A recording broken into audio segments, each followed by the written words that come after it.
súčasnosti máme veľa pacientov s kožnou rakovinou. Najväčšiu skupinu predstavujú pacienti s nemelanomovou rakovinou kože, ako je bazocelárny a skvamocelárny karcinom. Potom je pomerne veľká skupina, ale samozrejme menšia, ako tá prvá spomínaná, to sú pacienti s maligným melanomom.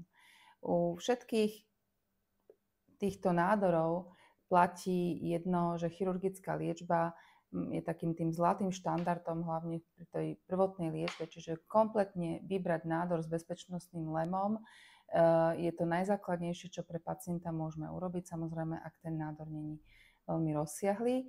No a samozrejme, pokiaľ je to kompletne vybraný nádor s dostatočným lemom, tak pacienta potom, tých nízkorizikových pacientov sledujeme.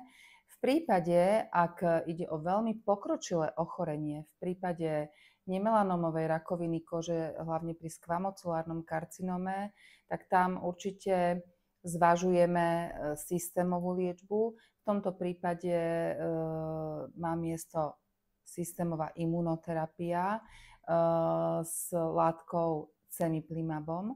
V prípade maligného melanómu, ak ide o pacienta, ktorý už má tiež metastázy, či už v lymfatických uzlinách alebo systémových, tak tiež pacienta odporúčame klinickému onkologovi na systémovú liečbu, kde tiež v tých prvých líniách liečby sa uvažuje o podávaní imunoterapie.